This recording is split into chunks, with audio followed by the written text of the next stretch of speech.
أعوذ بالله من الشيطان الرجيم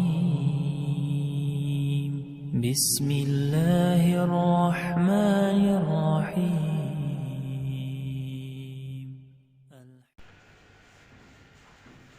پچھلی آیت کے اندر ہم نے پڑھا کہ جس کو اللہ تعالیٰ ہدایت دے وہی ہدایت پانے والا ہوتا ہے، جس کو وہ گمراہ کر دے اس کے لیے کوئی بھی مددگار نہیں ہے اللہ کے سوا. اللہ فرماتے ہیں ہم ایسے لوگوں کو قیامت کے دن ان کے چہروں کے بل اکٹھا کریں گے. وہ بہرے ہوں گے، گونگے ہوں گے، اندھے ہوں گے، ان کا ٹھکانہ جہنم ہے اور جہنم کے اندر رہیں گے، ان کا عذاب کبھی کم نہیں ہوگا. تو اگلی آیت میں اللہ تعالیٰ یہ وجہ بیان کر رہے کہ ایسی سزا ان کو کیوں دی گئی ہے. اللہ فرماتے ہیں ذَلِكَ جَزَاؤُهُمْ بِأَنَّهُمْ كَفَرُوا بِآيَاتِنَا. یہ جزا، یہ سزا ان کو اس لیے دی گئی ہے کیونکہ انہوں نے ہماری آیات کا انکار کیا تھا. یعنی جو قرآن کا انکار کرتا ہے، اس کے اوپر عمل نہیں کرتا، اس کو سمجھتا نہیں ہے، میرے محترم بھائیو، زندگی میں لاتا نہیں ہے، تو اس کے لیے یہ سزا ہے. اور دوسری وجہ کیا ہے کہ یہ وہ لوگ تھے وَقَالُوا أَإِذَا كُنَّا عِظَامًا وَرُفَاتًا.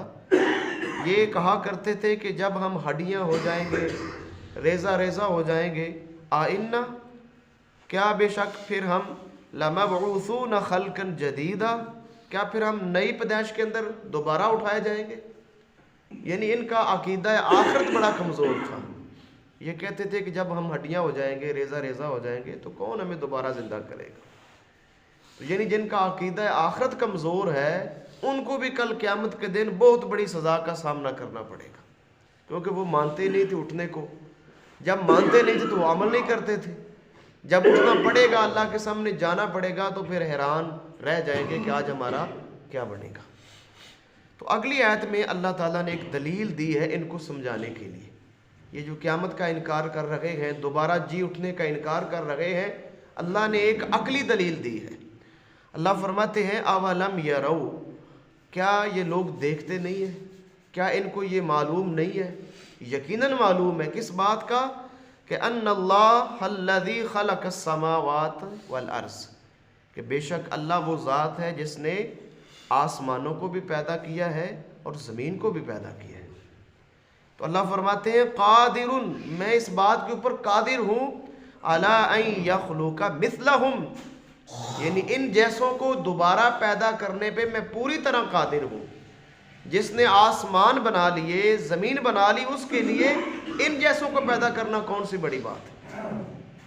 میرے محترم بھائیو، سورہ یاسین آیت نمبر 81 ہے، سورہ احقاف آیت نمبر 33 ہے، اسی طرح سورہ مومن کے اندر بھی اللہ تعالیٰ نے یہ بات بیان فرمائی ہے کہ انسان کی پیدائش سے زیادہ مشکل کام آسمانوں اور زمینوں کی پیدائش ہے. تو اگر میں آسمانوں اور زمینوں کو پیدا کر سکتا ہوں تو انسان کو پیدا کرنا کچھ مشکل نہیں ہے. تو اللہ فرماتے ہیں ان جیسوں کو پیدا کرنا میرے لیے کچھ مشکل نہیں، میں اس بات کے اوپر قادر ہوں.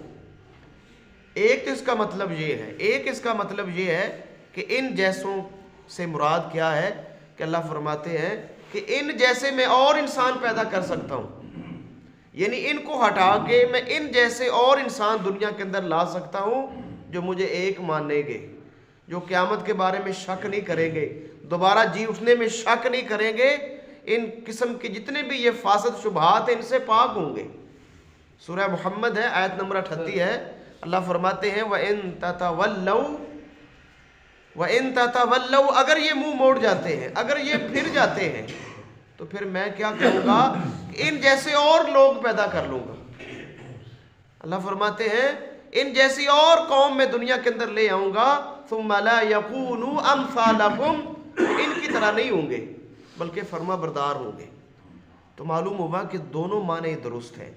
یعنی اللہ فرماتے ہیں تمہارے جیسوں کو پیدا کرنا دوبارہ میرے لیے کچھ مشکل نہیں، یا تمہاری جگہ تمہارے جیسے اور لوگ لے آؤں، یہ بھی میرے لیے کچھ مشکل نہیں ہے، کیونکہ میں اس بات کے اوپر قادر ہوں.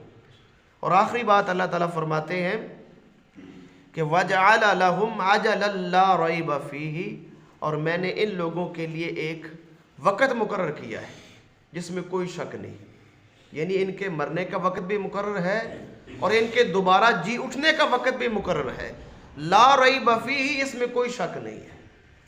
تو میرے محترم بھائیو، بہت بڑی کنفرم بات ہے کہ جہاں پر بھی اللہ تعالیٰ نے اجل کا ذکر کیا ہے، قیامت کا ذکر کیا ہے، دوبارہ جی اٹھنے کا ذکر کیا ہے، ساتھ ہی یہ فرمایا کہ لا ریب فیہ، اس میں شک کوئی نہیں ہے.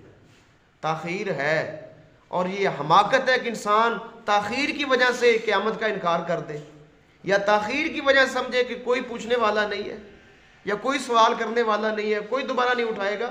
نہیں، اللہ تعالیٰ فرماتے ہیں، سورہ ہود ہے، آیت نمبر 103 اور 104 ہے. اللہ تعالیٰ فرماتے ہیں کہ ذالک یوم مجموع لہ الناس، کہ وہ قیامت کا دن جو ہے وہ لوگوں کے جمع ہونے کا دن ہے. وذالک یوم مشہود، اور وہ لوگوں کی حاضری کا دن ہے. اور آگے اللہ فرماتے ہیں وما نؤخرہ الا لاجل معدود. اللہ فرماتے ہیں ہم جو اس میں تاخیر کر رہے ہیں، یہ تاخیر اس لیے ہے کہ ہم نے وقت مقرر کیا ہوا ہے. وہ وقت جو ہے وہ ایک گنا ہوا وقت ہے، معلوم وقت ہے. تو اللہ فرماتے ہیں وہ مقرر ہے، اس لیے تمہیں تاخیر نظر آ رہی ہے، لیکن جب وہ وقت پورا ہو جائے گا تو وہ قیامت، وہ دوبارہ جی اٹھنے کا وقت وہ آ جائے گا. تو میرے محترم بھائیو، اینڈ پہ اللہ فرماتے ہیں فَأَبَى الظَّالِمُونَ إِلَّا كُفُورًا، لیکن ظالموں نے انکار ہی کیا ہے. جو ظالم ہیں وہ انکار ہی کرتے ہیں. ظالم کسی کی نہیں سنتے. ظالم کو جب ظلم کرنا ہوتا ہے وہ فوراً کر جاتا ہے. بڑا ظلم یہ ہے کہ وہ قرآن کا انکار کر جائے، اس سے بڑا ظلم یہ ہے کہ رب کا انکار کر جائے، اور اس سے بڑا ظلم یہ ہے کہ وہ یہ سمجھے کہ میں جو کروں مجھے کوئی نہیں پوچھنے والا. یہ سب سے بڑا ظلم ہے، اور یہ ظلم کسی کے ساتھ نہیں کر رہا، یہ ظلم وہ اپنے ساتھ کر رہا ہے. تو اللہ فرماتے ہیں جو ظالم ہیں وہ ظلم کے اندر ہی آگے گئے ہیں، انہوں نے سوائے ظلم کے ہر چیز کا انکار کیا ہے. اللہ سے دعا ہے اللہ تعالیٰ محفوظ فرمائے. اللہ تعالیٰ قیامت کے دن اپنی رحمت کے ساتھ سرخرو فرمائے. اللہ ہر قسم کے ظلم سے محفوظ فرمائے. اللہ سے دعا ہے اللہ تعالیٰ کمی کوتاہی معاف فرمائے.